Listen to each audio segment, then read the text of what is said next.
आइए नजर डालते हैं इस वक्त की हेडलाइंस पर। सरकार ने केंद्रीय कर्मचारियों के महंगाई भत्ते यानी डीए और महंगाई राहत डीआर में 2% की बढ़ोतरी को मंजूरी दे दी है। सरकार ने डीए 58% से बढ़ाकर 60% किया है। ये बढ़ोतरी 1 जनवरी 2026 से लागू होगी। इस फैसले से सरकार का सालाना 6,751 करोड़ रुपए का खर्च बढ़ेगा। इससे पहले अक्टूबर में महंगाई भत्ते को 55% से बढ़ाकर 58% किया था। पिछला रिवीजन 1 जुलाई 2025 से प्रभावी माना गया था, जिसका भुगतान एरियर के साथ किया गया था।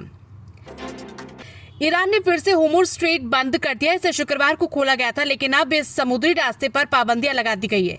ईरान ने कहा है कि अमेरिका से बातचीत के बाद उसने भरोसे में आकर कुछ तेल और माल ले जाने वाले जहाजों को गुजरने दिया था, लेकिन अमेरिका ने अपने वादे नहीं निभाए और नाकेबंदी के बहाने जहाजों के साथ सख्ती की। प्रधानमंत्री नरेंद्र मोदी आज रात 8:30 बजे देश को संबोधित करेंगे। वे किस मुद्दे पर बोलेंगे यह भी नहीं बताया गया है। माना जा रहा है कि मोदी महिला आरक्षण के लागू होने के मुद्दे और संसद में पिछले 2 दिनों के दौरान हुई घटनाओं पर बात कर सकते हैं। लोकसभा में शुक्रवार को महिला आरक्षण से जुड़ा संविधान 131वां संशोधन बिल पास नहीं हो सका था। इस बिल में लोकसभा सीटों को 543 से बढ़ाकर 816 करने और महिलाओं को 33% आरक्षण देने का प्रस्ताव था। कांग्रेस सांसद प्रियंका गांधी ने शनिवार को कहा कि कल लोकसभा में जो हुआ वो लोकतंत्र की बहुत बड़ी जीत है। सरकार परिसीमन और महिला आरक्षण के जरिए सत्ता में बने रहने की साजिश कर रही थी। उन्होंने कहा कि मैं बहुत खुश हूं कि लोकसभा में सीटें बढ़ाने के लिए लाया गया बिल गिर गया। सत्ता पक्ष में महिला विरोधी कहकर मसीहा नहीं बन सकती। यूपी का बांदा एशिया में सबसे गर्म पारा 45.4 सेल्सियस पहुंचा। ओडिशा छत्तीसगढ़ में कई स्कूल बंद। मध्य प्रदेश छत्तीसगढ़ समेत 10 राज्यों में 4 दिन का लू अलर्ट। देश के लगभग सभी राज्यों में भीषण गर्मी पड़ रही है। उत्तर प्रदेश के बांदा में शुक्रवार को तापमान 45.4 डिग्री सेल्सियस दर्ज हुआ, जो इस सीजन में अब तक एशिया में सबसे ज्यादा तापमान है। दिलचस्प बात यह है कि एक हफ्ते पहले यानी 9 से 10 अप्रैल को देश के मैदानी इलाके में सबसे कम 12 डिग्री सेल्सियस तापमान भी बांदा में ही दर्ज हुआ था। इस हफ्ते सोना चांदी के दाम में बढ़त रही। सोना 1,328 रुपए बढ़कर 1,52,000 रुपए प्रति 10 ग्राम पर पहुंच गया है। इससे पहले ये बीते हफ्ते यानी 10 अप्रैल शुक्रवार को 1,50,000 रुपए पर था। वही चांदी 2,40,000 रुपए किलो से बढ़कर 2,50,000 रुपए पर पहुंच गई, यानी इसकी कीमत 10,006 रुपए बढ़ी है।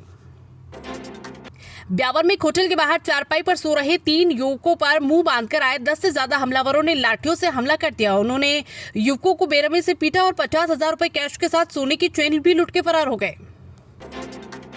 यूपी में सीजन का सबसे गर्म दिन पारा 45.4 डिग्री सेल्सियस।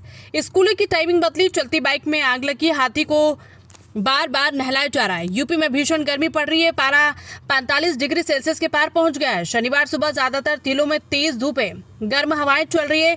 शुक्रवार को बांदा का तापमान 45.4 डिग्री सेल्सियस रिकॉर्ड किया गया। पूरे देश में सबसे ज्यादा था। पिछले साल अप्रैल के आखिरी हफ्ते यानी 27 अप्रैल को पारा 45 डिग्री सेल्सियस के पार पहुंचा था, यानी इस बार 10 दिन पहले से ही गर्मी सख्त तेवर दिखाने लगी।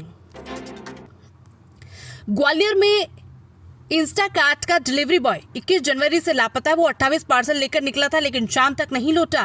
ऑफिस में उसका बैग और शिपमेंट मिले हैं। जांच में सामने आया कि उसने 16 पार्सल डिलीवर किए थे।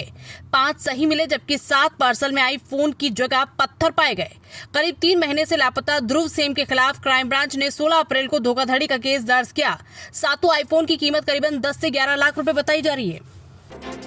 पूर्व जनपद उपाध्यक्ष का युवती संग अश्लील वीडियो लीक। रीवा में आपत्तिजनक हालत में दिखे हनी ट्रैप की आशंका। भाजपा कांग्रेस एक दूसरे का नेता बता रही है। रीवा के एक नेता के 2 अश्लील वीडियो सामने आए।